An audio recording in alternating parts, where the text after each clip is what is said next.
அதில் சோழர் காலம் ஒரு பொற்காலம், அதை நமது குழந்தைகளுக்கு கொண்டு வருவோம் என்று சொன்னேன். அதை ஒட்டி இணையத்தில் மிகப்பெரிய விவாதங்கள் நடந்து வருகின்றன. ஏறத்தாழ 12 ஆண்டுகளுக்கு முன்னாடியே அந்த விவாதங்களுக்கு நான் பதிலளிச்சிருக்கிறேன். அப்போ யாரோ கேட்டதுக்கு ராஜராஜ சோழன் காலம் பொற்காலமா இங்கிற ஒரு கட்டுரை எழுதியிருக்கிறேன். அதை விரிவாக்கி மீண்டும் எழுதினேன். இன்னைக்கு ஆங்கிலத்திலே வெவ்வேறு வரலாற்று ஆசிரியர்கள் அல்லது வரலாற்று ஆசிரியர்கள் மாதிரியானவர்கள் அதுக்கு மறுபடியும் மறுப்பு தெரிவித்திருக்கிறார்கள்.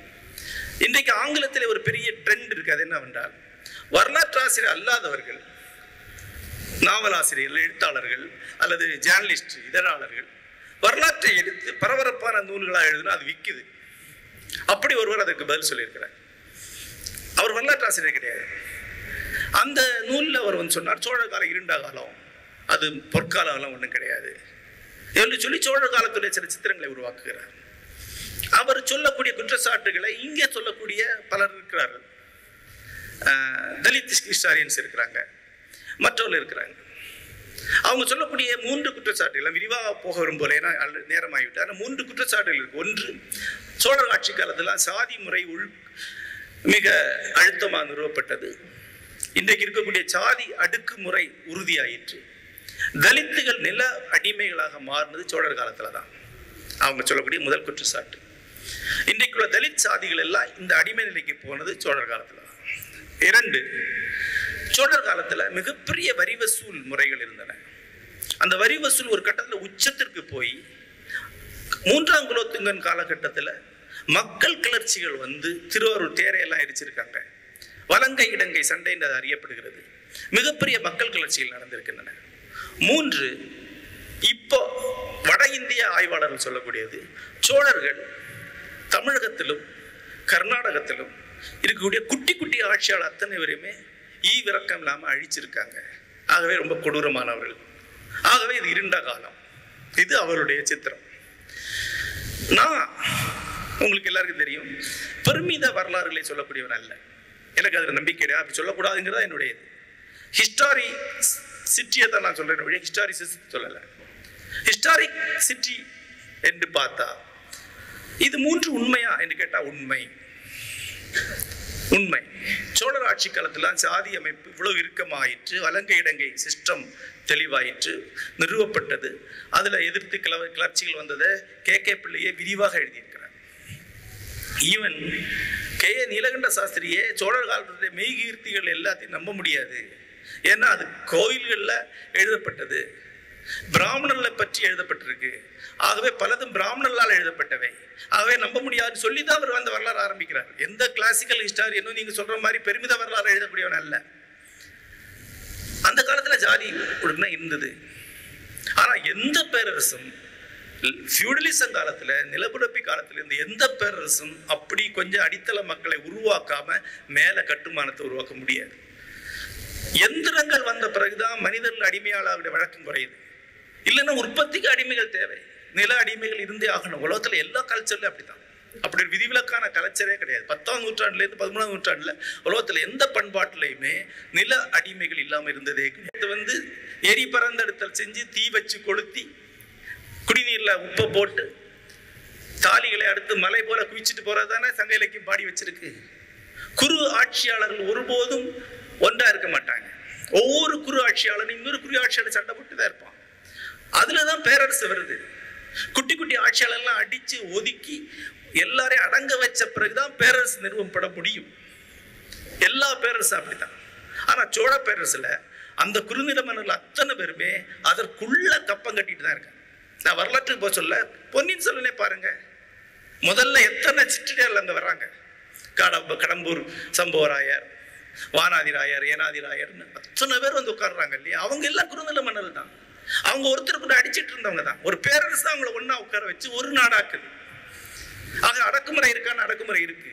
அடக்குமுறைக்கு மேலதான் அந்த ஒற்றுமை வர முடியும். அதுவும் உண்மைதான். 3, சோழர் ஆட்சி காலத்துல வரி வசூல் உச்சத்துல இருந்தது. இல்லைன்னா இவ்வளவு பெரிய இராணுவத்தை வைக்க முடியாது. சோழர் ஆட்சி காலத்துலதான் சரியான அர்த்தத்துல இராணுவம் உருவாகி வருது. அதுக்கு முன்னாடி நிலைப்படை கிடையாது. ஒரு தேவைக்கு முரசரைஞ்சா இல்லை அவன் வீட்டில் இருந்து ஆயுதங்கள் எடுத்துட்டு போருக்கு போவான். போர் முடிஞ்சோன்னு விவசாயம் பண்ண ஆரம்பிப்பான். முழுக்க லட்சக்கணக்கான ராணுவ வீரர்களை தக்க வைத்துக் கொண்டது சோழர் ஆட்சி காலத்தில். அவங்களுக்கு சம்பளம் கொடுக்க வேண்டியிருக்கு, அவங்களுக்கு அவங்கள நிலைநிறுத்த வேண்டியிருக்கு, அதுக்கு டாக்ஸ் போட்டாங்க. இதெல்லாம் ஒரு பக்கம் உண்மை. இன்னொரு பக்கம் உண்மை இருக்கு. அது என்னன்னா, இன்றைக்கு தமிழ்நாட்டில் இருக்கக்கூடிய, இன்றைக்கு சென்னைக்கு, மதுரைக்கு, திருச்சிக்கு, நாகர்கோவிலுக்கு தண்ணி கொடுக்கக்கூடிய எல்லா ஏரிகளையும் அவங்க தான் வெட்டினாங்க. சோழர் காலத்து 2 ஏரிகளுக்கு நடுவில் தான் நான் குடியிருக்கேன். சோழர் காலத்துல உருவாக்கப்பட்ட பாசன கட்டமைப்பு வழியாத்தான் நாம இன்றைக்கு சாப்பிடக்கூடிய நெல் விவசாயம் பண்ணப்படுகிறது. நான் சோறு சாப்பிடுறது ராஜராஜ சோழன் போட்ட சோறு அப்படின்னா தப்பு கிடையாது. 2, அவங்க ஆட்சி காலத்துல தான் ஒரு பெரிய ஒற்றுமை உருவாக்குனாங்க. 300 ஆண்டுகள் நம்ம மேல பெருசா யாரும் படையெடுக்கல. கடைசியா 3ஆம் குலோத்துங்கன் காலத்துல தான் விஷ்ணுவர்த்தனன் ஒருத்தன் படையெடுத்து வர, அவன் தோற்கடிச்சு விரட்டப்படுறான். 300 ஆண்டுகள் தமிழகம் படையெடுப்பு இல்லாம இருக்கு. 280 ஆண்டுகள். அதுக்கு முன்னாடி ஒவ்வொரு 20 வருஷத்துக்கும் ஒருத்தன் வந்துட்டே இருக்கான். அதுக்கு முன்னாடிதான் புலிகேசி வந்து இங்க சூறையாடிட்டு போயிருக்கான். நமக்கு 3 வருஷத்துக்கு ஒரு முறை கிழக்கில் இருந்து புயல் வர்றது மாதிரி ஒரு படையெடுப்பு வந்துகிட்டே இருக்கு இந்தியாவிலிருந்து, மெயின்லேண்ட்ல இருந்து. அதன் பிறகு வெள்ளக்கார ஆட்சி காலம் வரைக்கும் ஒவ்வொரு 20 ஆண்டுகளுக்கும் பெரும் படையெடுப்பு இருக்கு, சூறையாடல் இருக்கு. நாம் இன்னைக்கு நம்முடைய பெருமைகள் சொல்லக்கூடிய எல்லாமே அந்த 300 ஆண்டுகள் உருவாக்கி வச்சதுதான். கல்வி, இலக்கியம், சிற்பம் எல்லாமே அந்த 300. அதுக்கப்புறம் நம்ம வந்து படையெடுக்கிறவனுக்கு கப்பம் கட்டுற மக்களா தான் இருந்திருக்கோம். அடி வாங்கி 1947க்கு பிறகு பரவாயில்லைங்க, சுதந்திரத்தோட இருக்கும். அப்ப பொற்காலம் சொன்னா என்ன தப்பு? இன்றைய விட பெரிய காலம்னு சொல்ல மாட்டேன். இன்றைக்கு வாழ்க்கையோட அதுதான் பொற்காலம், இது டார்க்கர்னு சொல்லுவாங்க. கண்டிப்பா சோழர் ஆட்சி காலத்தை விட இன்றைக்கு நாம் வாழக்கூடிய காலம் பொற்காலம் தான். நம்ம பிள்ளைங்க வாழக்கூடிய காலம் இன்னும் பொற்காலம் தான். இன்றைக்கு தான் நம்ம சமத்துவத்தை பற்றி பேசுறோம், எல்லாருக்கும் உரிமையை பற்றி பேசுறோம், எல்லாருக்கும் கல்வி கொடுக்கிறோம், பட்டினி இல்லாம இருக்கு. இது நேற்றைக்கு கிடையாது, நாளைக்கு இன்னும் பெட்டரான சொசைட்டி வரும். ஆகவே பொற்காலம் சொல்லி பின்னால் திரும்பி பார்க்கல. ஆனா அந்த காலகட்டத்தில் 10ஆம் நூற்றாண்டு 11ஆம் நூற்றாண்டு வரைக்கும் ஐரோப்பாவிலேயோ கீழே நாடுகள் இருந்த எந்த பேரரசை விடவும் முற்போக்கான பேரரசு அதுதான். இன்றைக்கு வட தமிழகத்தில் இருக்கக்கூடிய பல சமண பள்ளிகள்ல சோழர்கள் அளித்த நிபந்தங்கள் கல்வெட்டுகளா இருக்கு. ராஜராஜ பெரும்பள்ளி என்று அவை அழைக்கப்படுகின்றன. ராஜேந்திர பெரும்பள்ளி, குலோத்துங்க பெரும்பள்ளி, அவ்வளவு பள்ளிகள் இருக்கு. ஆனா அவர் எல்லாம் உறுதியான சைவர்கள். ஒரு சைவன் சமணத்திற்கு மனதுக்கு பள்ளி கட்டி கொடுக்க முடியும் என்று ஒருவருக்கு தோன்றதில்லை. அதுதான் நவீன அரசு.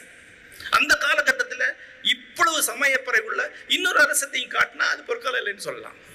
யார் செஞ்சிருக்காங்க?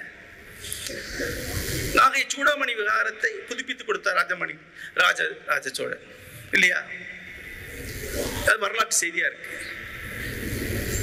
அப்ப பௌத்தருக்கும் வைணவத்திற்கும் சமணத்திற்கும் கொடையடிக்கக்கூடிய சைவ மன்னன் என்பது ஒரு நவீன ஆட்சியாளருக்கு சமானமானவன். அவனுடைய காலம் பொற்காலம் தான். ஆகவே பொற்காலம் என்பதை திரும்பி பார்த்து ஏக்கத்துறை சொல்லல, அந்த ஹிஸ்டாரிக்கல் பிளேன்ல அது பொற்காலம் தான். அதுக்கு நிறுத்தி தமிழர்கள் கண்டிப்பாக பெருமைப்படலாம் என்றுதான் நான் சொல்றேன். இப்படி சொல்றோம் இல்லையா, இதுக்கு பேரு தான் ஹிஸ்டாரிசிட்டி. இது வரலாற்று தன்மை, ஹிஸ்டாரிசம் அல்ல.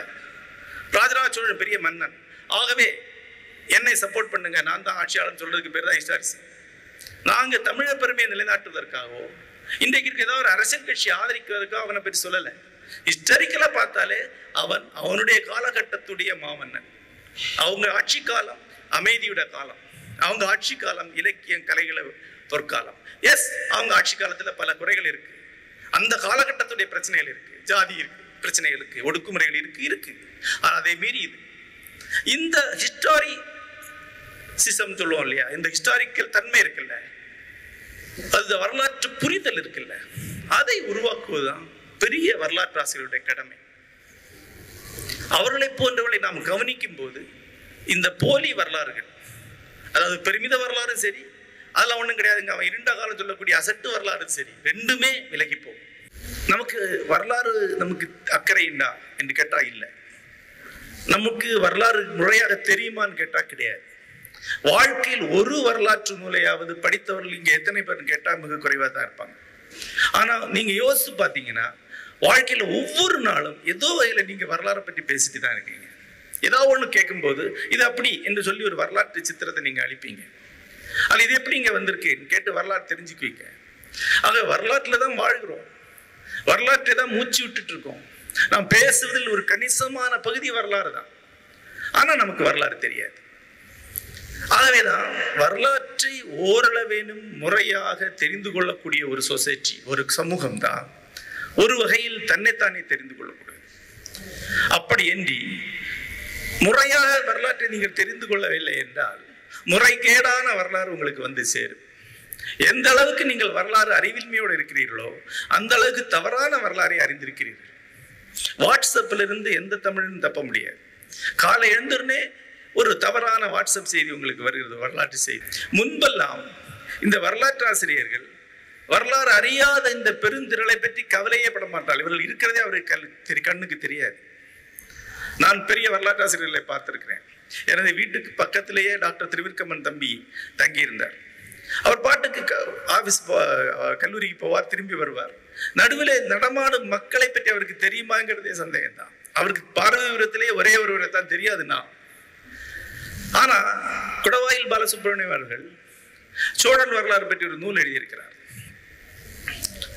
ராஜராஜ கட்டிய பெருவுடையார் ஆலயத்தை பற்றி, தஞ்சை பெரிய கோயில் ராஜராஜேஸ்வரங்கிற புத்தகம் எழுதியிருக்கிறார். அதில் ஒரு கணிசமான பகுதியை பாமரர்களாகிய நாம் தஞ்சை பெரிய கோயிலை பற்றி வைத்திருக்கக்கூடிய தொன்மங்களை தவறென்று விளக்குவதற்காக செலவிட்டிருக்கிறார். அவருடைய முந்தைய தலைமுறை அதை செஞ்சிருக்க மாட்டார். கே நீலகண்ட சாஸ்திரி அப்படி கற்று எழுத மாட்டார், கே பிள்ளை அப்படி எழுத மாட்டார். ஆனா இவர் காலத்துல அவரை அப்படி எழுத வச்சிட்டோம் வெற்றிகரமா. தஞ்சாவூர் கோபுரத்தின் நிழல் தரையில் விழாது என்று சொல்கிறார்கள், அது தவறு. தஞ்சை பெரிய கோவில் மேல இருக்கக்கூடிய குடம், அந்த மகுடம் என்பது ஒற்றைக்கல் என்று சொல்கிறார்கள், அது தவறு. இப்படியே ஆரம்பிச்ச ஒரு பட்டியல் சொல்கிறார். அதாவது அவர் காலத்தை வென்று வரலாற்றை மீட்டெடுக்குவது மட்டுமல்லாமல் வாட்ஸ்அப்பை வென்று வரலாற்றை நிலைநிறுத்த வேண்டிய கட்டாயத்தை நம்ம அவருக்கு கொடுத்திருக்கோம். ஆகவே வரலாறு என்பது நமக்கு தவறான வரலாறு வந்து கொண்டிருக்கிறது. அதை நாம் நம்ப தலைப்படுகிறோம். நம்முடைய மனநிலையில் ஏன் நம்ம ஒரு சரியான வரலாற்று ஆசிரியரை நம்பாமல் தவறான வரலாறுகளை நம்புகிறோம் என்றால் ரெண்டு காரணம். அந்த தவறான வரலாறை சொல்பவன் நம்மை மாதிரியே ஒருத்தன், நம்ம மாதிரியே அவனுக்கு அறிவு கிடையாது, அது நமக்கு தெரியும். ஆக நம்ம அதை நம்புவோம். ஒரு நிபுணன் வந்து நம்மகிட்ட பேசினா நம்ம பயப்பட ஆரம்பிப்போம், நம்ம ஏமாத்திடுவான், சூதான மாதிரிடா அப்படின்னு சொல்லிக்குவோம். ஆனா ஒரு மடையன் வந்து நம்மகிட்ட பேசினா இவன் மடைய, அவன் நம்மளை ஏமாத்த முடியாதுன்னு நினைப்போம். அவன் சொல்லலாது நம்பி நம்ம ஏமாந்துடும்.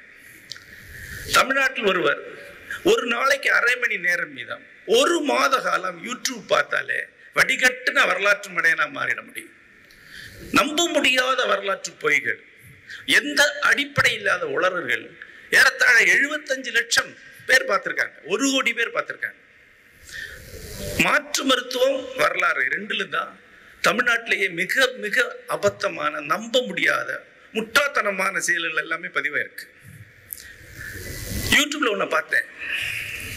பொன்னூர்ங்கிற ஒரு இடம் இருக்கு விழுப்புரம் பக்கம். அது பக்கத்துல ஒரு மலை. அந்த மலைக்கு நண்பர்கள் நாங்க போயிருக்கோம். அது ஒரு சமணருடைய மலை. அங்க தீர்த்தங்காரர்களுக்கு ஒரு பெரிய காலடி பதிச்சு வச்சிருக்காங்க. உங்களுக்கு தெரியும், சமணர்கள் தங்களுடைய இறந்து போன சமண குருக்களுடைய காலை தரையில வச்சு அதை வடிவமைச்சு அதை பாதங்களாக வெட்டி கொள்வார்கள் பாறையில். அதை அவர்கள் வழிபடுவார்கள். அதுல இருந்து அடிகள்ங்கிற வார்த்தையே வந்திருக்கு. காந்தி அடிகள் சொல்றோம், இளங்கோ அடிகள் சொல்றோம், அந்த அடிகள் அதுல இருந்தா வந்திருக்கு. அடிகளை வழிபடுவார்கள். இதுல அவர்கள் தீர்த்தங்காரருடைய காலை வடிச்சிருக்காங்க. அவங்க மரபுபடி தீர்த்தங்காரர்கள் மிகப்பெரிய உருவம் கொண்டவர்கள். ஆகவே மிகப்பெரிய கால், கிட்டத்தட்ட 13 அடி நீளமும் கொண்ட 2 கால்களை ஒரு பள்ளமாக பாறையில வெட்டி இருக்கிறார். ஒரு ஆத்மா, ஒரு பிறவி தலையில பங்கெல்லாம் விட்டுக்கிட்டு மைக்கோட யூடியூப்ல சொல்லுது, வாங்க ஒரு மர்மமான இடத்துக்கு உங்களை கூட்டிட்டு போறேன். அப்படி மியூசிக் கூட்டிட்டு போய் இந்த காலை பார்த்து, இந்த கால் யாரு? இந்த கால் வேற்று கிரகத்திலிருந்து இங்க பூமிக்கு வந்த ஒரு மனிதன். தமிழ் பண்பாட்டை உருவாக்கியல் வேற்று கிரகத்திற்கு சான்று இதுதான் அப்படிங்கிறார். கீழே பார்த்தேன், ஏறத்தாழ 80,000 பேர் அதை பார்த்திருக்கேன். அவங்க எல்லாருமா சேர்ந்து ஒரு 80 லட்சம் பேருக்கு அந்த தகவலை பரிமாறி இருப்பாங்க. குடவாயில் பாலசுப்ரமணியம் நாளைக்கு சமணர்களை பற்றி ஒரு புத்தகம் எழுதுனா அந்த வரலாறோட ஃபைட் பண்ண வேண்டியிருக்கும். அவர் பொய் அப்படின்னு சொல்லணும். இதுதான் இன்றைய சூழல். அவரை போன்ற வரலாற்றாசிரியருடைய இடம் என்னங்கிறத சொல்ல வருகிறேன். இன்றைக்கு உங்களுக்கு எவ்வளவு தெரியுமோ அதை விட 10ல் 1 கூட நேற்றைக்கு வாழ்ந்தவங்க அப்பாவுக்கு தெரியாது. ஒரு வேடிக்கையான அபத்தமான ஹிஸ்டாரிசம்னா இது எல்லாமே இல்லுமினாட்டிகள் பண்றதாங்க. இல்லுமினாட்டின்னு ஒரு குரூப் இருக்குங்க, அவன் இப்படி இருப்பான், அவன் தான் இதெல்லாம் உருவாக்குறான். இது ஒரு ஹிஸ்டாரிசம். நாம இதெல்லாம் நம்ப ஆசைப்படுறோம். இந்த மாதிரியான ஹிஸ்டாரிசிசம், இந்த மாதிரி வரலாற்றுவாதம் பேசக்கூடிய அத்தனை பேருமே இன்றைக்கு ஏதோ ஒரு அதிகாரத்தை நிறுவ ஆசைப்படுறாங்க. நாங்கள் தான் ஆட்சி வர்க்கம் என்று சொல்வதற்கு ஒரு வரலாற்றை உருவாக்குவாங்க. நாங்க சொல்றதை நீங்க கேட்கணுங்கிறதுக்காக ஒரு வரலாற்றை உருவாக்குவாங்க. நாங்க தான் உலகத்திலே தொன்மையான மதம் என்று சொல்வதற்காக ஒரு வரலாற்றை உருவாக்குவாங்க. நாங்களாம் உலகத்திலே தொன்மையான மொழி என்று சொல்வதற்கு ஒரு வரலாற்றை உருவாக்குவாங்க. நாம தான் தூய்மையான இனம் அப்படி சொல்வதற்கு வரலாற்றை உருவாக்குவாங்க. இன்றைய நவீன சிந்தனை இந்த மாதிரியான வரலாற்று வாதங்கள் அனைத்திற்கும் எதிரானது. ஆனா இங்க இருக்கக்கூடிய நம்ம அத்தனை பேருமே வரலாறுன்னு எதையாவது தெரிஞ்சுக்கணும்னா அது வரலாற்று வாதமா இருந்தா மட்டும், ஹிஸ்டாரிசிசமா இருந்தா மட்டும்தான் நம்ம தெரிஞ்சுக்கோ, அக்கறை காட்டும். வரலாற்றுல ஆர்வம் காட்ட மாட்டோம். ஒரு மேடையில ஒருத்தரை பாராட்டும் பொருட்டு, தமிழின் மேன்மையை நிலைநிறுத்தும் பொருட்டு ஆராய்ச்சி செய்தவர் அப்படின்னு சொல்றதுங்கிறது ஒரு அவமதிப்பு. அது வரலாற்றுவாதம். ஆய்வு உண்மையை தெரிந்து கொள்ளும் பொருட்டு தான் செய்யப்படுமே ஒழிய எதையாவது நிலைநிறுத்தும் பொருட்டு செய்யறதுக்கு பேர் ஆய்வு கிடையாது. ஏன்னா கண்டடைய வேண்டிய விஷயத்தை முன்னாடியே முடிவு பண்ணியாச்சே. உலகின் தொன்மொழி தமிழ் என்று நிறுவும் பொருட்டு இவர் ஆய்வு செய்தார். ஆய்வின் முடிவில் அவர் கண்டடைந்த அது வேற விஷயம். ஆய்வு செய்வதற்கு முன்னாடியே முடிவை கையில வச்சிருந்தா அதுக்கு பேர் தான் இது ஹிஸ்டாரிசிசம். நமக்கு நம்முடைய மொழி, நம்முடைய இனம், நம்முடைய ஜாதி, நம்முடைய வட்டாரம், நம்முடைய கிராமம், நம்முடைய குடும்பம், இதை பற்றி பெருமிதங்களாக யாரு சொன்னாலும் அது உடனடியாக வரலாறா தெரியுது. அதுக்கு தான் மிக அதிகமான தமிழர்கள் போய் பார்க்குறாங்க, கண்ணீர் மல்கிறாங்க. எதை வேணாலும் சொல்லலாம். வேடிக்கையாக நான் செஞ்சு பார்த்துருக்கேன். குமரி மாவட்டத்தில் பார்வதிபுரம் தான் மிக தொன்மையான பகுதி அப்படின்னு ஒரு டீ கடையில் வேண்டுன்னே 25 நிமிஷம் பேசி பார்த்துருக்கேன். 25 நிமிஷத்துக்குள்ள அத்தனை பேர் உணர்ச்சி அடைஞ்சிட்டாங்க. ஆமாங்க அப்படிங்கிறேன். அப்புறம் நான் சொன்னேன், சரி உண்மையிலேயே பார்வதிபுரம் தான் பழமை அடைந்தா உனக்கு என்ன போச்சு? உன் டீ கடை ஒரு டீ ஜாஸ்தி விற்குமா? அது ஏன் அந்த பரவசம் வருது? இதுதான் நம்ம வரலாற்றை அறியக்கூடிய முறையில் இருக்கக்கூடிய மிகப்பெரிய பிழை, ஹிஸ்டாரிசிசம். நவீன சிந்தனை என்பது ஹிஸ்டாரிசிசத்துக்கு எதிரானது. வரலாற்றின் சாராம்சம் இது என்று ஒருவன் சொன்னான் என்றால் உடனடியாக வாயை மூடு என்று சொல்வதற்கு பேர் தான் நவீன சிந்தனை. அது யாரு சொன்னாலும் சரி, வரலாற்றின் சாராம்சத்தை சமைச்சு காட்டுறவன் நீ எங்கேயோ என் பாக்கெட்ல இருந்து 50 ரூபாய் பிக்பார் அடிக்க போற, அதுக்கு தான் நீ அதை சொல்ற. சென்ற 2 நாட்களுக்கு பிறகு முன்னாடி ஒரு ஆவணப்பட இயக்குனர் என்கிட்ட ஒரு கேள்வி கேட்கிறார். அது பொன்னியின் செல்வன் சார்ந்து. அவருக்கு இந்த ஆடிப்பெருக்கு என்பது ஏன் இவ்வளவு முக்கியமானதா இருக்குன்னு தெரியல. ஒரு ஆந்திர மாநிலத்தை சேர்ந்தவர். ஏன் ஆடிப்பெருக்கு அவ்வளவு முக்கியமானது? ஏன்னா அவர்கிட்ட ஒருத்தர் சொல்லியிருக்கிறாரு, பொன்னியின் செல்வன் உங்களுக்கு பிடிச்சது என்ன அப்படின்னு கேட்டதுக்கு மிக பெரும்பாலும் ஆட்கள் ஆடிப்பெருக்கில் அது கதை தொடங்குறதுதான் சொல்லியிருக்காங்க. அவருக்கு என்னடா ஆடிப்பெருக்கு, ஆடி மாசத்துல தண்ணி வருது, இது ஏன் இவ்வளவு பெரிய விஷயம்? உண்மையிலேயே பொன்னியின் செல்வன் நாவல் மிகப்பெரிய வெற்றிகரமா அமைந்ததற்கு ஒரு காரணம் அது ஆடிப்பெருக்கில் தொடங்குறது தான். ஏன்? இதுதான் ஹிஸ்டாரிசிட்டி என்று சொல்ல, வரலாற்று தன்மை. என்ன காரணம் என்றால் உலகம் முழுக்கவே எங்க மழை குறைவாக இருக்கோ அதே சமயம் அங்க ஒரு ஆறு வருதோ அங்கதான் அதிகமா உணவு உற்பத்தி வளம் இருக்கும்.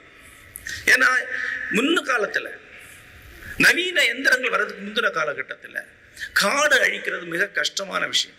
காடு வெட்டுறது அவ்வளவு ஈஸி இல்லை. அதுக்கு முன்னாடி இரும்பே குறைவாக இருந்த காலத்துல காடு அழிக்கிறது சாத்தியமே கிடையாது. அப்ப மழை நிறைய இருந்தா காடு நிறைய இருக்கு, அங்க விளைச்சல் இருக்கு. வளமான நிலம் அல்ல, நிறைய மழை பெய்யக்கூடிய நிலம் வளமான நிலம் அல்ல, அது காடு, அடர்காடு தான். எங்கு குறைவான மழை இருந்து காடு இல்லாம இருக்கு, ஆனா ஒரு பெருநதி தண்ணியை கொண்டு வருதோ அங்கதான் மனித குலத்துடைய தொல் நாகரிகங்கள் தோன்றி இருக்கின்றன. அது யூப்ரட்டிஸ் டைக்ரிஸா இருக்கலாம், நைலா இருக்கலாம், சிந்துவா இருக்கலாம், கங்கையா இருக்கலாம், காவிரி டெல்டா, அது மாதிரி ஒரு மழைக்காலம் நவம்பர்ல ஆரம்பிச்சு டிசம்பர் ஜனவரிக்குள்ள மழை முடிஞ்சிருது. 3 மாசத்துக்குள்ள பெய்யக்கூடிய ஒரு சிறு மழைக்காலம் மட்டும்தான் காவிரி டெல்டா. ஜனவரியில மழை முடிஞ்சா பிப்ரவரி, மார்ச், ஏப்ரல், மே, ஜூன், ஜூலை 6 மாசம் முழுக்க மழை கிடையாது. ஏறத்தாழ மண் காய்ஞ்சிரும். ஆனா ஒரு மான்சூன், ஒரு தென்மேற்கு பருவக்காற்று அந்த பக்கமா மலைக்கு அந்த பக்கமா ஓடி அந்த காற்று வந்து மேல குடகுல மழை பெய்ய வைக்குது, காவேரியில தண்ணி வருது. அது ஆடியோட முக்கியத்துவம் என்னவென்றால், வறண்ட ஒரு காலகட்டத்தில், வெத்து காத்து வீசக்கூடிய காலகட்டத்தில் ஒரு நதி பெருகி வருது. இப்ப அதுக்கான காரணம் நமக்கு தெரியும். இந்த காரணங்கள் தெரியாத ஒரு தொல்காலத்துல, ஒரு 3000 ஆண்டுகளுக்கு முன்னாடி அது எவ்வளவு பெரிய மிஸ்ட்ரியா இருந்திருக்கும், எவ்வளவு பெரிய அற்புதமா இருந்திருக்கும். அங்க தொடங்குது ஆடியோட சிறப்பு. இப்போ எனக்கு இந்த ஆடி பெருக்கு சம்பந்தமான ஒரு ஆச்சரியம் தான் இருக்கு. எங்களுக்கு ஆடி முக்கியம் கிடையாது. எங்களுக்கு மழைக்காலம் முடிஞ்ச பிறகுதான் ஆடி மாசம் வரும். குமரி மாவட்டத்துல ஆடி என்பது மழை முடிஞ்சு தூறல் இருக்கக்கூடிய காலம். ஆடி சாரல் நாங்க சொல்லுவோம். மழை அதுக்கு முன்னாடி வந்துடும். என்னுடைய மனைவி தஞ்சாவூர்காரி. அவர் வீட்டுக்கு போய் அவங்க குடும்பத்தை எல்லாம் பார்க்கும்போது இந்த ஆடிப்பெருக்கு அவங்க கொண்டாடுற விதம், காவேரியில தண்ணி வரும்போது அருண்மொழியுடைய பாட்டி வந்து போய் கும்பிட்டு நிற்கிறாங்க. கிட்டத்தட்ட ஒரு கோயில் நட திறந்து சாமி தெரிகிற மாதிரி தான் அது. நான் அந்த பாட்டியை தான் பார்த்துருக்கேன். இவங்க எதை பார்க்குறாங்க, ஒரு 3000 வருஷமா வந்து அவங்களுக்கு தோற்றமளித்த ஒரு கடவுள் தண்ணி வடிவில் அங்கே வந்துட்டு இருக்கு. தமிழ்நாட்டில் எங்கேயுமே தஞ்சை அளவுக்கு ஆடி முக்கியம் கிடையாது. வெவ்வேறு இடங்களில் ஆடிக்கு வேற வேற அர்த்தங்கள். விதைப்பு காலகட்டம், ட்ரிஸ்லிங் வரக்கூடிய காலகட்டம். ஆகவே விதைச்சா அடுத்த ரெயின் காலத்துக்குள்ள முளைச்சிருங்க இருக்கு. ஆடிப்பட்டம் முக்கியமா இருக்கு. திருநெல்வேலியில கூட ஆடி முக்கியம் கிடையாது. இதுதான் ஹிஸ்டாரிசிட்டி. ஒரு விஷயத்துடைய வரலாற்று பின்னணியை சரியாக தெரிந்து கொள்வது, அதுதான் ஹிஸ்டாரிசிட்டி. அது முக்கியம். அதுதான் ஒருத்தனை சிந்தனையாளன் ஆக்குது, ஒரு விஷயத்தை புரிந்து கொள்ள வைக்குது. ஹிஸ்டாரிசிசம் என்பது ஒருத்தனை மட்டையனாக்குது. இவனுடைய ஆசைகள், இவனுடைய சதி வேலைகளை வரலாற்று மேல போட வைக்குது. ஹிஸ்டாரிசிட்டி என்பது ஒருத்தனை வரலாற்றை, வாழ்க்கையை சரியாக புரிந்து கொள்ள வைக்குது. இப்போ பொன்னியின் செல்வன் படம் பற்றி ஆலோசிக்கிறோம். அப்போ சபை எப்படி இருந்ததுங்கிற ஒரு கேள்வி இருக்கு. ராஜராஜனுடைய சபை எப்படி இருக்கும்? ராஜராஜ சபையில ஒன்று சப்பனம் போட்டு அமர்ந்திருப்பாங்க. கம்பளத்துல சப்பனம் போட்டு அமர்ந்திருக்கலாம். ஒவ்வொருத்தருக்கு முன்னாடி ஒரு வெத்திலை தாம்பாளம் இருக்கும். தாம்பூலங்கிறது அன்னைக்கு முக்கியமான விஷயம். கோபுலு வரைந்த ஓவியங்கள் அப்படிதான் வரைஞ்சிருக்காரு. அல்லது பீடம் என்று சொல்லக்கூடிய உயரமற்ற, சாய்மானமற்ற சின்ன பீடங்களுக்கு இருக்கலாம். நாற்காலி கிடையாது. நமக்கு நாற்காலி கிடையாது. ஏன்னா நம்ம வேட்டி கட்டுறவங்க. குளிர் ஆடைகள், கட்டியான தோல் ஆடைகள் அணியக்கூடியவங்களுக்கு காலை மடிக்க முடியாது. அவர்கள் அமரும் பொருட்டு அவங்க உருவாக்கிட்டது நாற்காலி. இது ஹிஸ்டாரிசிட்டி. ஏன் இல்லை? இது வந்து ஒரு சினிமா எடுக்கும்போது வந்துகிட்டே இருக்கும். தலைக்கவசம் இருந்ததா இங்க ஒரு கேள்வி வருது. பொன்னியின் செல்வன் வரும்போது பல விதமா ஆராய்ச்சி பண்ணது பிறகு இல்ல, உடல் கவசம் இருக்கு, தலைக்கவசம் இல்லை. தலையில தலைப்பாகை மட்டும்தான் போர்க்காலத்தில் இருக்கு. அன்றைக்கு அதுவே போதுமான கவசமா இருந்திருக்கலாம். ஏன்னா அன்னைக்கு முடி வெட்ட மாட்டாங்க ஆண்கள். கூந்தலுக்கு மேல பெரிய தலைப்பாகை என்பது கவசம் தான். தலைக்கவசத்தை பத்தி ரெஃபரன்ஸ் இல்லை. இது எல்லாம் தான் வரலாறு. இப்படி ஒவ்வொன்றுக்கும் ஒரு வரலாறு இருக்கு. ஒவ்வொன்றுக்கும் ஒரு வரலாறு, ஒவ்வொன்றுக்கும் ஒரு ஒரு நீண்ட கதைகள் இருக்கு. சின்ன சின்ன விஷயங்கள் வழியாக உங்க வரலாறு, உங்க வாழ்க்கை, உங்க வீடு ஒரு வரலாற்றில் இருக்கும். அந்த ஹிஸ்டாரிசிட்டி தான் நாம வரலாற்று ஆசிரியர்கிட்ட கேட்கறது.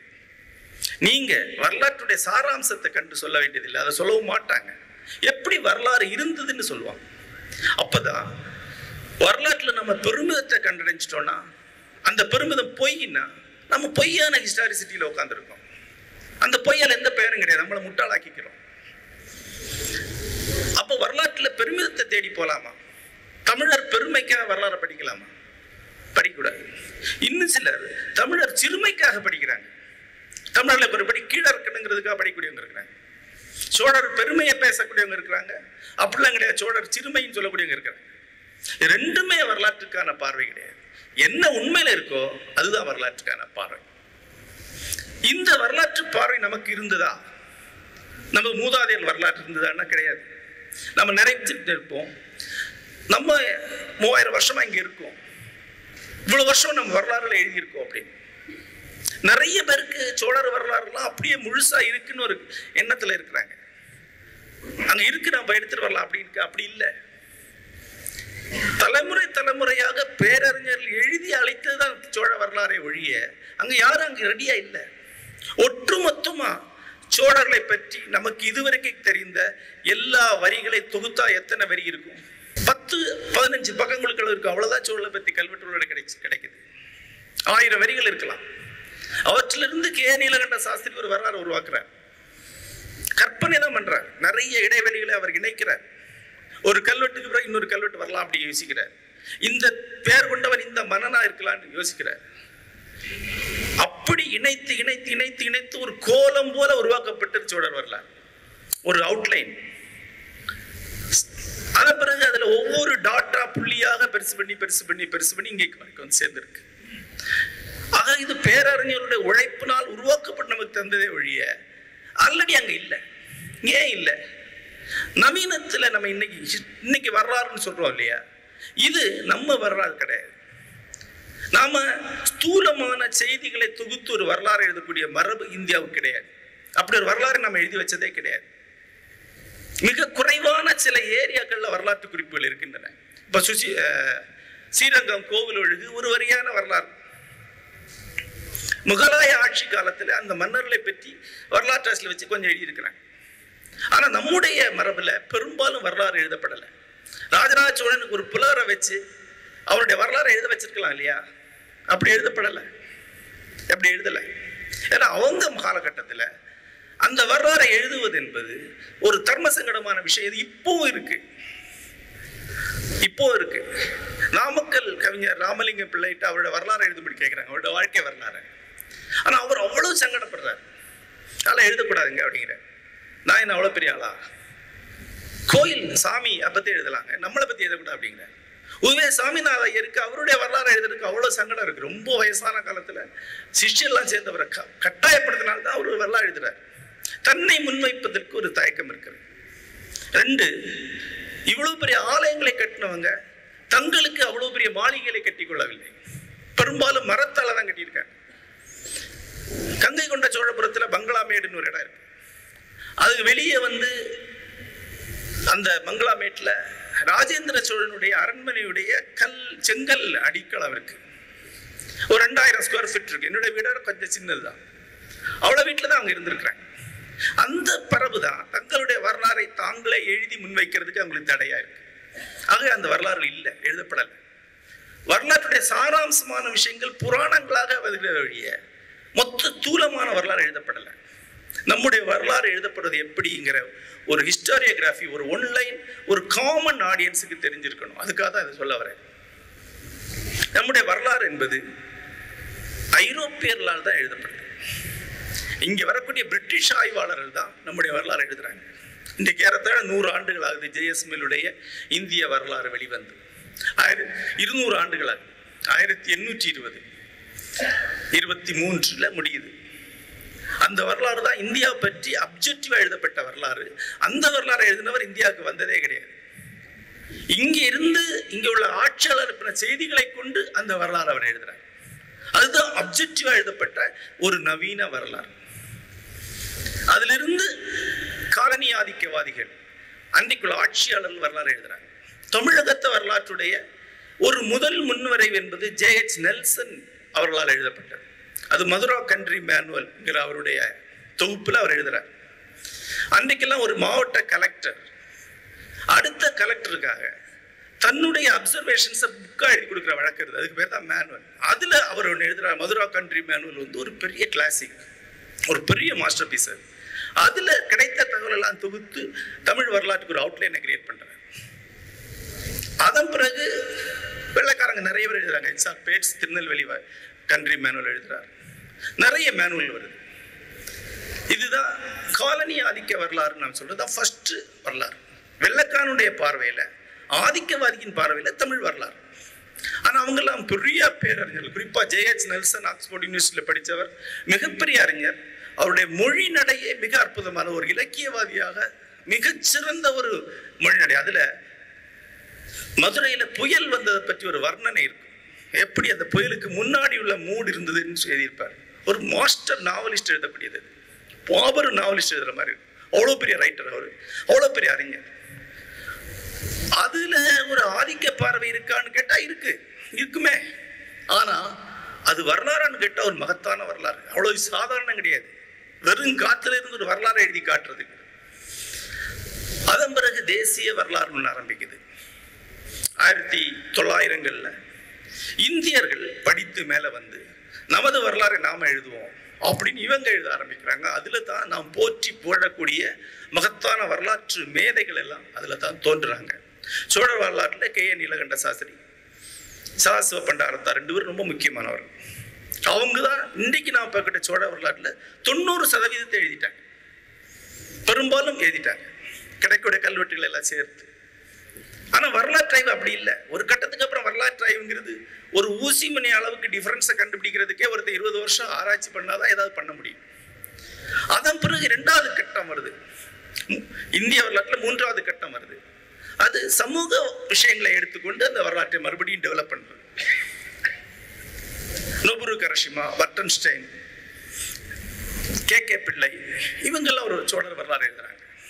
சோழ காலத்துல எப்படி நிலவரி வசூலிக்கப்பட்டது, எப்படி கிராமங்கள் நிர்வகிக்கப்பட்டன, எப்படி சாலைகள் எப்படி இருந்தன, மக்களுடைய மனநிலை எப்படி இருந்தது, அன்னைக்கு இந்த ஜாதி அமைப்பு எப்படி இருந்தது, இதெல்லாம் விரிவாக எழுதுறாங்க. நொபுரு கரஷிமா சோழர் காலத்துடைய அந்த பொருளாதார கட்டுமானத்தை பற்றி மிக விரிவாக எழுதியிருக்கிறார். K.K. பிள்ளை சோழர் காலத்தில் இந்த வலங்கை இடங்கை ஜாதிகள் கிடந்த மோதல்களை பற்றி மிக விரிவாக எழுதியிருக்கிறார். K.K. பிள்ளையோட வரலாறு எழுதி முடிக்கும் போது நமக்கு என்ன தோன்றும் என்றால், ஏறத்தாழ சோழர் வரலாறு முடிவிட்டு விட்டு இனி இதுல என்ன எடுக்கு, இனி ஏதாவது புதுசா ஒரு 50 செப்பேடு கிடைக்குது, ஒரு 100 கல்வெட்டு கிடைச்சுன்னா புதுசா எழுதலாம், மற்றபடி இதுல ஒண்ணு எழுதுறதுக்கு இல்லை, அப்படிதான் முடிஞ்சிருச்சு நம்ம தோணும். அப்ப 4வது காலகட்டம் தொடங்குது. அது மைக்ரோ ஹிஸ்டரி, நுண் வரலாறு. ஒரு டாட்டை எடுத்துக்கிட்டு, ஒரு சின்ன புள்ளி எடுத்துக்கிட்டு பெருசு பண்ற மாதிரி. கூகுள் மேப்பை நீங்க எடுத்துக்கிட்டு பெருசு பண்ணி பெருசு பண்ணி பெருசு பண்ணி பார்வதிபுரம், நாகர்கோவில், சாரதா நகர்னு போற மாதிரி. அதுதான் நுண் வரலாறு. இவ்வளவு வரலாறு எழுதின பிறகு யார் என்ன எழுத முடியும்னு பண்ணா குடவாயில் மாதிரியானவங்க வராங்க. இதுவரைக்கும் அவங்க எழுதின வரலாற்றில் இல்லாத ஒரு பெரிய உலகத்தை திறந்து காட்டுறாங்க. குடவாயிலுடைய புத்தகங்களை இந்த பின்னணியில நீங்க படிக்கணும். அதாவது அந்நியர்கள் எழுதின வரலாறு, நமது தேசிய வரலாறு, சமூகவியல் வரலாறு, அதனுடைய வளர்ச்சி கட்டத்தில் வரக்கூடிய 4ஆம் கட்ட நுண் வரலாறு தான் இவர் எழுதக்கூடியது. சாதாரண பார்த்தா கோயிலை பற்றி எழுதியிருக்காருங்க என்று சொல்லலாம். ஆனா கோயிலை பற்றி இல்லை, அது மைக்ரோ ஹிஸ்டரி. தஞ்சை பெரிய கோவிலுங்கிற ஒரு டாட் எடுத்துக்கிட்டு அதை விரிக்கிறார். இப்படி விரிச்சு விரிச்சு விரிச்சு விரிச்சு போனா அது ஜூம் அவுட் ஆகிட்டே போகுது. தஞ்சை பெரிய கோவில் இருக்கக்கூடிய கட்டுமானம் பற்றி சொல்றார், கோபுரங்களுடைய பெயர்கள், அது எப்படி வந்தது, அதுல இருந்து போயிட்டே இருக்கு அந்த ஆய்வு. கோயிலுடைய அத்தனை சிற்பங்களை கருத்தில் கொண்டு எழுதுறார். அத்தனை சிற்பங்கள், சின்ன சின்ன மைக்ரோ சிற்பங்கள் வரை அதோடைய கன்ஸ்ட்ரக்ஷன் டீடைல்ஸ் எடுக்கிறார். கோயில் சிலைகள், கோயில் நடக்கக்கூடிய சடங்குகள், கோயிலுக்குடைய திருவிழாக்கள், கோயிலுடைய சுத்தி இருக்கக்கூடிய சமூக கட்டமைப்பு எப்படி இருந்தது, அந்த மண்டகப்படிங்கிற அமைப்புகள் எப்படி இருந்தது, இவ்வளவு டீட்டெயிலா எடுக்கும்போது ஒரு டாட் வழியா மொத்த சோழ வரலாறு திருப்பி வருது. ஒரு புள்ளியில மொத்த சோழ வரலாறு வந்துருது திருப்பி. அப்படி 3 முக்கியமான புத்தகங்களை எழுதியிருக்கிறார் கோயிலை பற்றி. தஞ்சை பெரிய கோவில், கங்கை கொண்ட சோழரை பற்றி எழுதியிருக்கிறார், தாராசுரம் ஆலயம் பற்றி எழுதியிருக்கிறார். 3 புத்தகங்களும் பெரிய பெரிய புத்தகங்கள், ஆவணப்படுத்தல்கள், ஆகமங்கள், எல்லாத்தையும் வரக்கூடிய ஒட்டுமொத்த நூல்கள். தமிழ் வரலாற்றில் அண்மையில் கடந்த ஒரு 50 ஆண்டுகளில் நடந்த மிகப்பெரிய பாய்ச்சல், மிகப்பெரிய சாதனைங்கிறது இந்த 3 நூல்கள் தான். உங்களுக்கு அனைவருக்கும் ஒன்று தெரியும், நான் பொதுவாக எல்லாரையும் ஒரு படி கம்மியா தான் சொல்லுவேன், ஜாஸ்தி சொல்லக்கூடாதுன்னு நினைப்பேன். யாரை பற்றி மிகையாக இதுவரைக்கும் ஒரு வரி சொன்னது கிடையாது. ஏன்னா எல்லா மேடையிலும் எல்லாரும் மிகையா தான் சொல்லுவாங்க, சரியா தான் சொல்லணுங்கிற என்னுடைய பிடிவாதம். இதுவரைக்கும் இந்த வரியை இன்னொரு ஆளை பற்றி சொன்னது கிடையாது, அதை ஞாபகப்படுத்த விரும்புகிறேன்.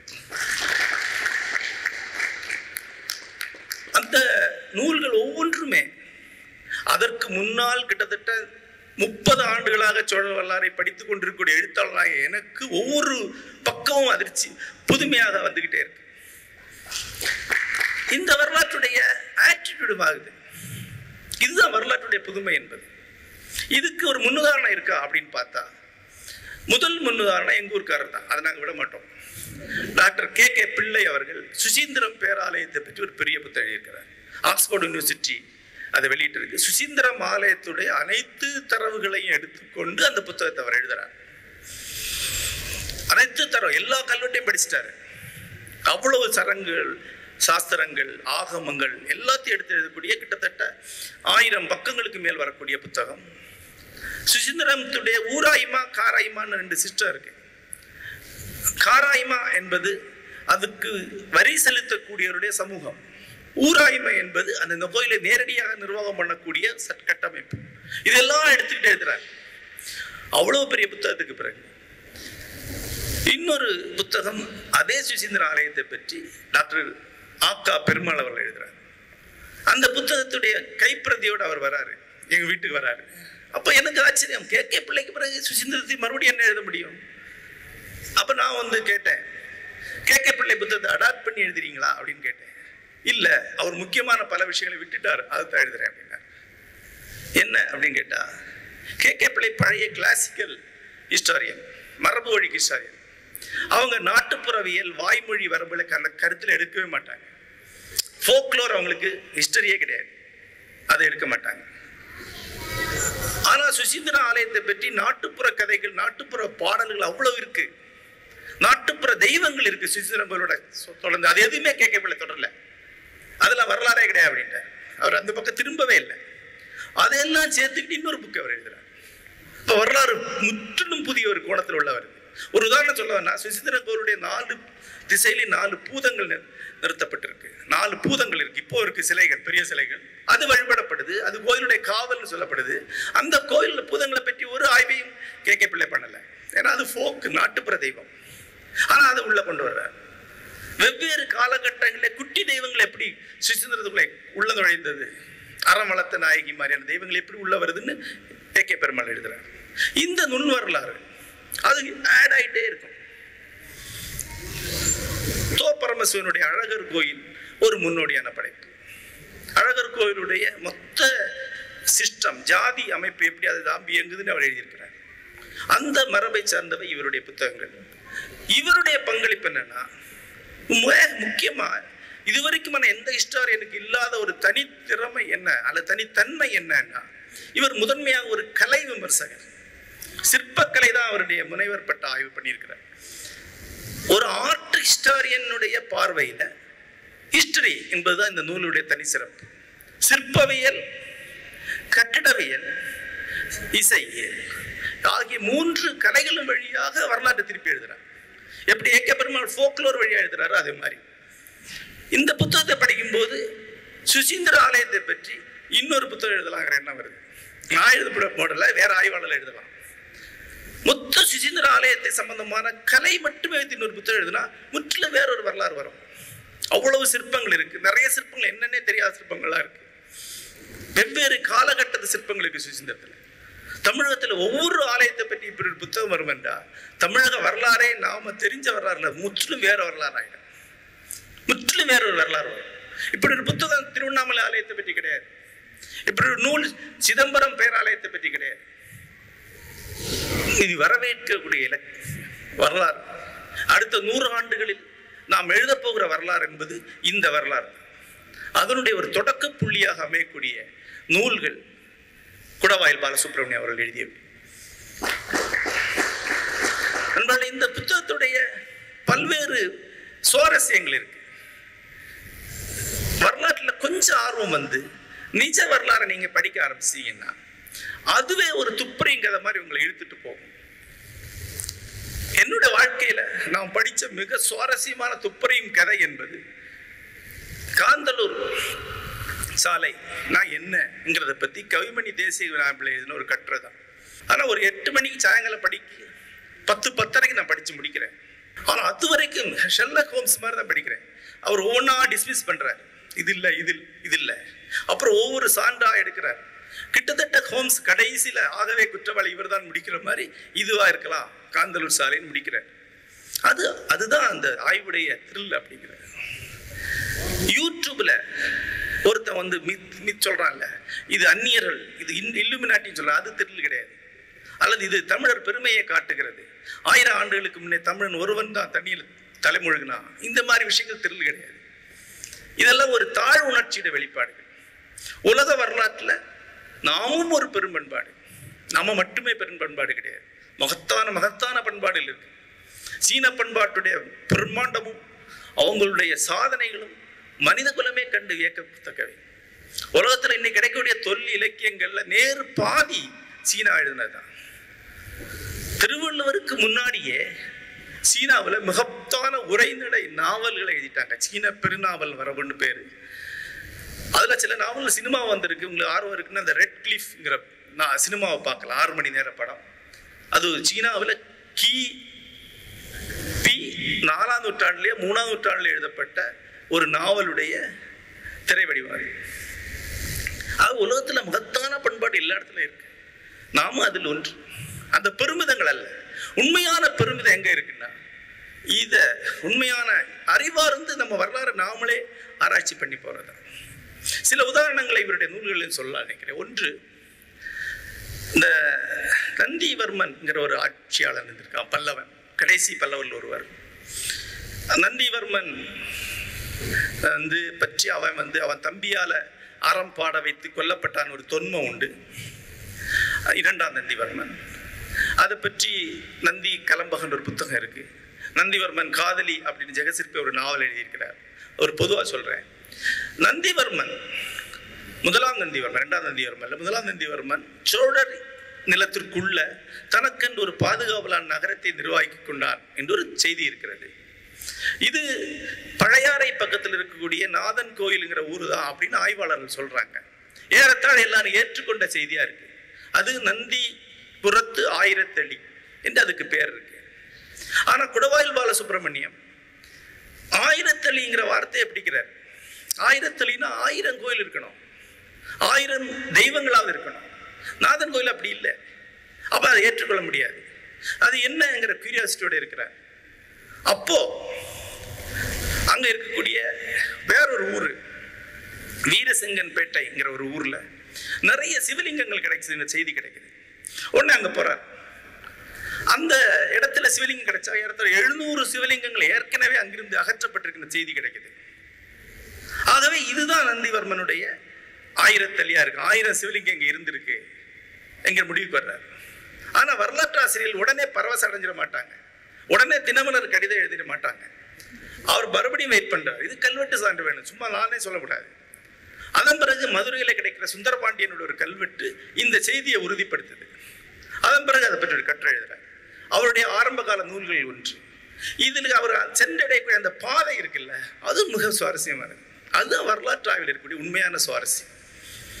இன்னொரு விஷயம் சொல்ல போனா, ஒரு வரலாற்று ஆசிரியன் கலை விமர்சகனா இருக்கிறதுடைய, கலைஞனா இருக்கக்கூடிய, கலை பற்றி ஆர்வம் இருக்கக்கூடிய பிளஸ் பாயிண்ட் என்னன்னு தெரியக்கூடிய இன்னொரு சந்தர்ப்பம் உங்களுக்கு தெரியும். கல்கியுடைய சிவகாமி சபதத்துல பரஞ்சோதி வரார். மாமல்லன் படையெடுத்து போய் பதாமியை, அதாவது வாதாபியை, இன்றைக்கு பதாமி அன்றைக்கு வாதாபியை வென்று அங்கிருந்து ஒரு பிள்ளையார் சிலையை கொண்டு வந்தான்னு ஒரு தொன்மம் இருக்கு. அந்த பிள்ளையார் சிலையை திருச்செங்கட்டாங்குடிங்கிற தன்னுடைய சொந்த ஊர்ல இருக்கக்கூடிய ஆலயத்துல நிறுவினார். அதுதான் வாதாபி கணபதி என்று சொல்லப்படுகிறது.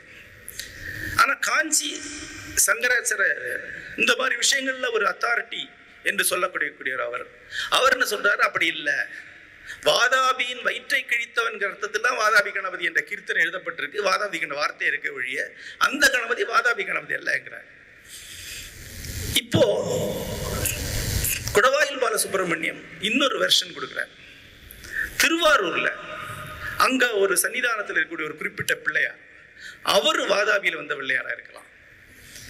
அதுக்கான சான்றா முக்கியமா கொடுக்கிறது பிள்ளையாருடைய தோற்றம் தான்.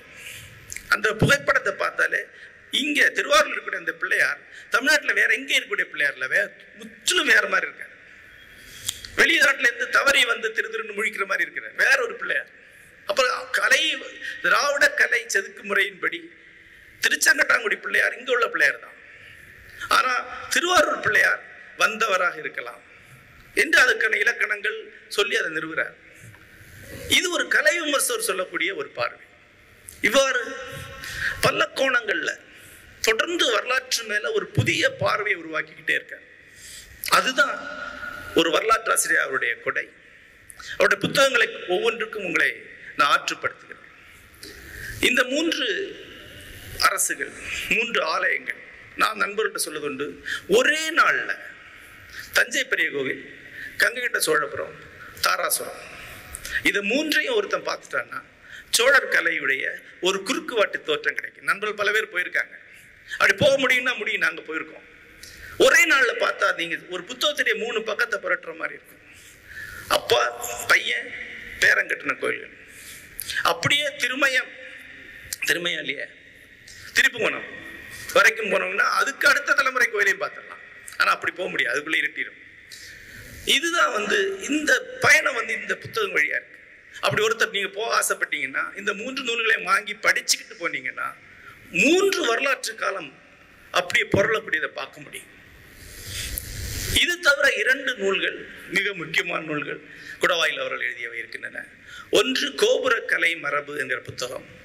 அது பின்னாடி தமிழக கோபுர கலை மரபுங்கிற பேர்ல வந்திருக்கு. கோபுரம்னா என்ன, அது எப்படி உருவாகி வந்தது என்கிறத பற்றி விவரிக்கிறேன். சுவாரஸ்யமான நிறைய அப்சர்வேஷன்ஸ் இருக்கு. ஒன்று, ரொம்ப தொல்காலத்துல மாட்டுப்பட்டியுடைய முகப்புல மூங்கில்ல மேல கட்டக்கூடிய கண்காணிப்பு மண்டபம் இருக்குல்ல, அதுதான் கோபுரம். அதுல இருந்த கோபுரம் வந்திருக்கு என்ற ஒரு ஊகம் அவர் முன்வைக்கிறார். அதுக்கான ஓவியங்கள், பழங்கால கோபுரத்தின் அமைப்புகள் அந்த நூல்ல இருக்கு. இதுல இருந்து ஆரம்பித்து திராவிட கட்டடக்கலையுடைய வெவ்வேறு கோபுரங்கள் எப்படி வளர்ந்து வந்திருக்கு.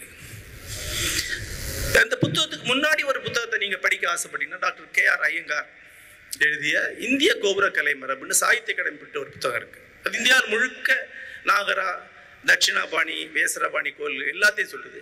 அதுல தென்னிந்திய கோபுரங்கள் எப்படி வளர்ந்துருக்கு, அதனுடைய யூனிட்ஸ் என்ன, கட்டுமான பணி என்ன, அதனுடைய அமைப்புகள் என்ன, எல்லாமே சொல்லக்கூடிய ஒரு அதிகாரபூர்வமான புத்தகம், பெரிய புத்தகம், ஆல்பம் மாதிரியான புத்தகம். இரண்டாவது இன்னொரு முக்கியமான புத்தகம் ஓதுவார் மரபும் தேவார மாண்பும். தேவார மாண்பும் ஓதுவார் மரபும். தமிழ்ல தனித்துவமான ஒரு இசை மரபு இருந்தது, பன்னிசை மரபு. அது கிட்டத்தட்ட அழிந்து போன பிறகுதான் சோழர் ஆட்சி காலம் வருது. அவங்க அதை மீட்டெடுக்கிறாங்க. அதைத்தான் அவங்க தேவார இசையாக, ஓதுவார் இசையாக சோழர்கள் இந்த மண்ணிலே நிறுவுகிறார்கள். அது 18ஆம் நூற்றாண்டு வரைக்கும் தொடர்ந்தது. அதிலிருந்து தான் இன்றைக்கு இருக்கிற கர்நாடக சங்கீதம் உருவாகி வந்திருக்கு. அந்த இசை மரபுடைய பண்பாட்டு பின்னணி என்கிற விளக்கக்கூடிய மிக முக்கியமான புத்தகம், ஒரு ஆவணம். இதில் எந்த ஒரு புத்தகத்தை ஒன்றே ஒருவர் எழுதியிருந்தாலும் கூட அது அவருடைய வாழ்நாள் சாதனையாக கருதப்படும். ஆனால் இவ்வளவு மாஸ்டர் பீசஸ் இருக்கு.